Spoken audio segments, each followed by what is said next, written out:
Hello everyone, आपने tune किया socialiser और आप हैं हमारे करंट अफेयर्स के सेक्शन में। तो दोस्तों, आज हम आपको अपने वीडियो में द स्प्रिंकलर रो के बारे में बताएंगे। तो ये क्या है और केरला गवर्नमेंट से इसका क्या नाता है, इसके बारे में आपको बताएंगे। और इसने अभी हाल ही में कौन से एलिगेशंस केरला गवर्नमेंट पे उठा दिए, और ये कहा जा रहा है कि केरला गवर्नमेंट ने लोगों की इंफॉर्मेशंस को बाहर शेयर किया है, बाहर की कंपनीज को शेयर कर दिया है और लोगों की इन्फॉर्मेशन से खेला है। तो ये सब क्या है, एलिगेशंस लगाए गए और केरला गवर्नमेंट ने इसका क्या जवाब दिया, इसके बारे में हम जानेंगे। तो चलिए बिना कोई टाइम वेस्ट किए let's get started, let's get socialise.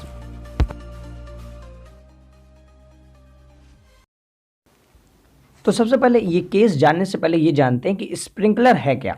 तो देखिए, स्प्रिंकलर जो है ये मॉडर्न डिजिटल कम्युनिकेशन इंफ्रास्ट्रक्चर है जो मॉडर्न चैनल पे पाया जाता है, और ये डिजिटल रिस्पॉन्स, डिजिटल रिकवरी और डिजिटल प्रिपेयर्डनेस के लिए बनाया गया है।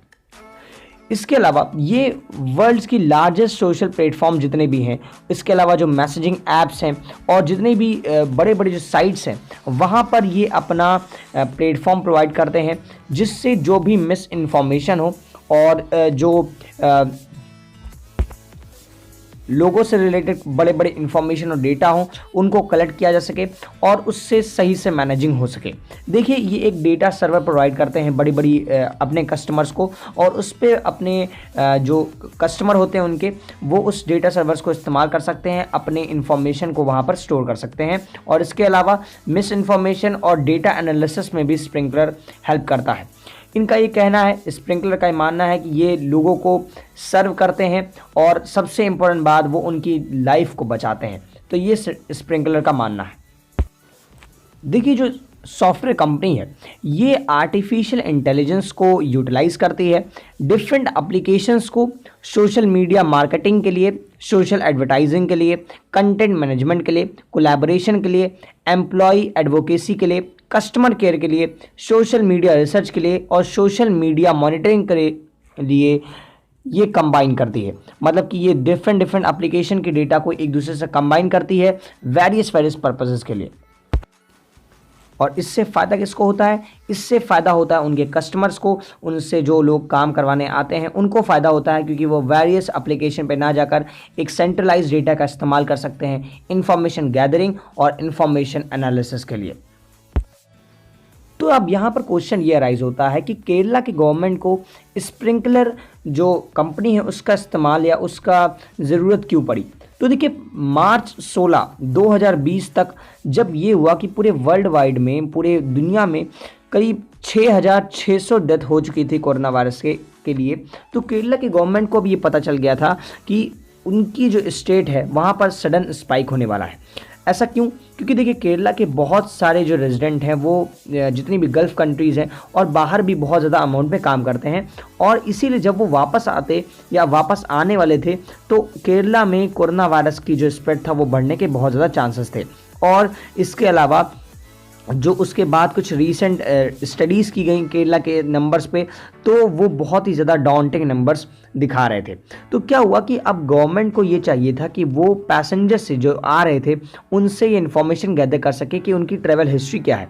तो देखिए, अभी तक ट्रैवल हिस्ट्री को जानने के लिए उनके पास सिर्फ फिजिकल हैंड रिटन फॉर्म्स ही थे जो वो पैसेंजर से कलेक्ट करते थे, और कोई भी उनके पास सोर्स ऑफ डेटा उनकी ट्रैवल हिस्ट्री का नहीं था। लेकिन गवर्नमेंट ऑफ केरला जो थी उसको ये प्रॉब्लम हुई, क्योंकि उनको ये लगता था कि जो ये पर्सनल इन्फॉर्मेशन है ये बहुत ज़्यादा डेटा गैप्स को दिखाती है और इसमें एकदम करेक्ट इन्फॉर्मेशन नहीं होती। और ये मानना कई हद तक केरला गवर्नमेंट का सही भी था, क्योंकि एक तरह से जो पर्सनल इन्फॉर्मेशन है वो कई बार पैसेंजर छुपाने की कोशिश करते हैं, और कई बार हो सकता है कि पैसेंजर भूल भी जाते हों, तो डेटा गैप्स बहुत ज़्यादा अराइज हो सकता था। तो इसीलिए केरला गवर्नमेंट अब बहुत ही ज़्यादा परेशान होने लगी, और उनके पास अब कोई भी ये पता नहीं चल रहा था कि वो कैसे अपने पैसेंजर की इंफॉर्मेशन को एनालिसिस कर सकें। तो क्या हुआ, इसके बाद ब्यूरो ऑफ इमिग्रेशन जो था उसने इन्फॉर्मेशन केरला गवर्नमेंट के साथ शेयर की और उसने सारी इन्फॉर्मेशन को बताई। और जब ये ब्यूरो ऑफ इमिग्रेशन की रिपोर्ट आई और लोगों के जो पैसेंजर के मैनिफेस्ट थे, जो पैसेंजर के जो डेटा थे, जो उनकी जो जो फॉर्म्स वो फिल किए थे उसको जब एक साथ कंपाइल किया गया तो गवर्नमेंट को ये पता चला कि करीब 1.5 लाख रिकॉर्ड्स को उनको वेरीफाई करना है और इसको चेकिंग करना है। तो वहाँ पर केरला गवर्नमेंट का कहना था कि this was a instance where it was felt that the situation could be handled efficiently and speedily by a big data handling framework which can be quickly customized। और अब यहाँ का गवर्नमेंट का कहना था कि अब यहाँ पर हमें एक सिचुएशन ऐसी आ गई जहाँ पर हमें एक ऐसा फ्रेमवर्क चाहिए था, एक ऐसी ऑर्गेनाइजेशन चाहिए थी जो इन बड़े बड़े डेटा को एक साथ एनालिसिस करने में हेल्प कर सके, और इसीलिए वो गई स्प्रिंकलर के पास। एक और रीज़न था, देखिए क्या हुआ कि जब केरला में जब धीमे धीमे कोरोना वायरस का कॉल बढ़ना शुरू हुआ तो लोगों ने एसओएस कॉल करनी शुरू कर दी, यानी कि इमरजेंसी कॉल्स करनी शुरू कर दी।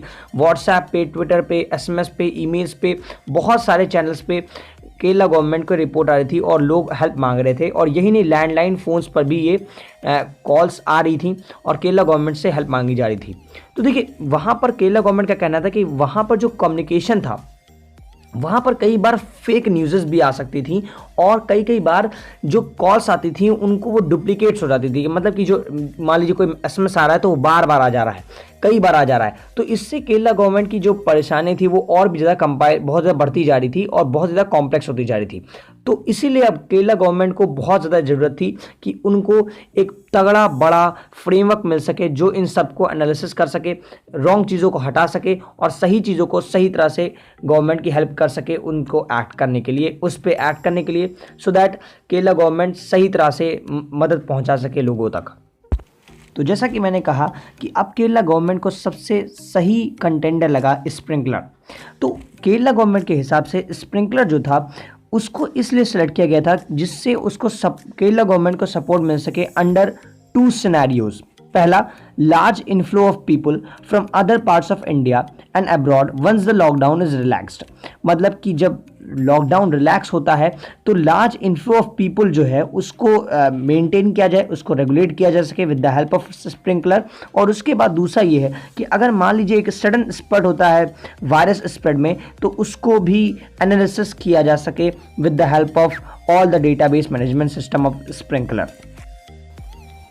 तो अब क्वेश्चन ये आता है कि अगर सब कुछ सही था, स्प्रिंकलर एकदम सही था और केरला गवर्नमेंट की मंशा भी एकदम सही थी, तो सेंट्रल गवर्नमेंट ने हाल ही में केरला गवर्नमेंट में एलिगेशंस क्यों उठाए? तो देखिए जो सेंट्रल गवर्नमेंट का ये कहना था कि जो मेडिकल डिटेल्स है इंडिविजुअल की वो कभी भी किसी थर्ड पार्टी को हैंड ओवर नहीं किया जा सकता without the consent of union government. और यूनियन गवर्नमेंट का ये कहना था, जो उनके रिप्रेजेंटेटिव थे उनका ये कहना था कि यूनियन गवर्नमेंट को बिना बताए लोगों की इंपॉर्टेंट इन्फॉर्मेशन को बाहर आउटसोर्सिंग उसकी की गई और उसको बाहर तक भेजा गया, और ये बहुत ही गलत है, ये एकदम लॉ के खिलाफ है।